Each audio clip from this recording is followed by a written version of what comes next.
চুক্তি ছাড়াই মার্কিন প্রেসিডেন্ট ডোনাল্ড ট্রাম্পের ঘোষণায় ইরানে আক্রমণ চালানো বন্ধ করে দেয় ইসরায়েল। বিপরীতে ক্ষেপণাস্ত্র দিয়ে ইসরায়েল ও যুক্তরাষ্ট্রকে দাঁতভাঙা জবাব দেওয়া থামিয়ে দেয় ইরান।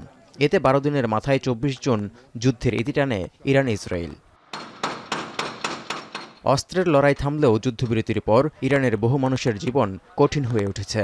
ইসরায়েলি বিমান হামলায় তেহরান সহ বিভিন্ন এলাকার ক্ষতিগ্রস্ত বাসিন্দারা এখন ব্যস্ত সময় পার করছেন ধ্বংসাবশেষ সরানোর কাজে। চলছে ক্ষতিগ্রস্ত বাড়িঘর মেরামতের কাজ। তবে এমন ক্ষতিগ্রস্ত বেসামরিক মানুষের সংখ্যা কত হবে তা এখনও জানা যায়নি।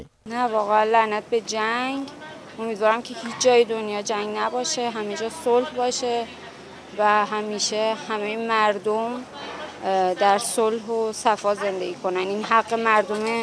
পারমাণবিক ও সামরিক স্থাপনা লক্ষ্যবস্তু করার কথা বলে বেসামরিক স্থাপনা ও আবাসিক ভবনকে ধ্বংস করার ইসরায়েলি অপকৌশলের তীব্র নিন্দা ও ক্ষোভ ঝাড়ছেন ইরানের ক্ষতিগ্রস্ত বাসিন্দারা। این خونه نظامیه، کجاش نظامیه؟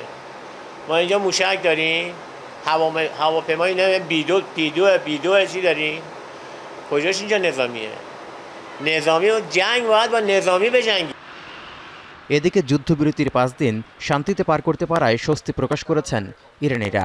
এই সিদ্ধান্ত বহাল থাকবে বলেও প্রত্যাশা তাদের। কিন্তু বিপরীতে রয়েছে শঙ্কাও। কারণ ইসরায়েলের যেহেতু যুদ্ধবিরতি লঙ্ঘনের পূর্ব ইতিহাস আছে, সেই কথা ভেবে উদ্বিগ্ন অনেকেই।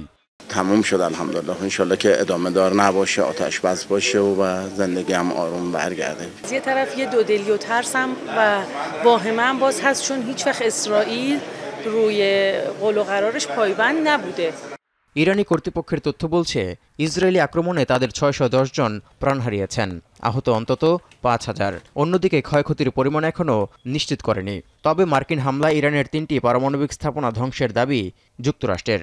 কিন্তু ইরানের সর্বোচ্চ নেতা আয়াতুল্লাহ আলী খামেনি দাবি করেছেন, আক্রমণ চালিয়ে লক্ষ্য অর্জনে ব্যর্থ হয়ে মার্কিন প্রেসিডেন্ট তা অতিরঞ্জিত করে উপস্থাপন করছেন বলেও মন্তব্য করেন Khamenei.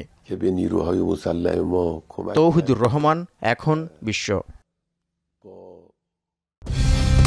Colour expert, George sap এবং মাইল্ড অন হ্যান্ডস টেকনোলজি সমৃদ্ধ অরিক্স ক্রিস্টাল ওয়াশ আপনার লন্ড্রি এক্সপার্ট।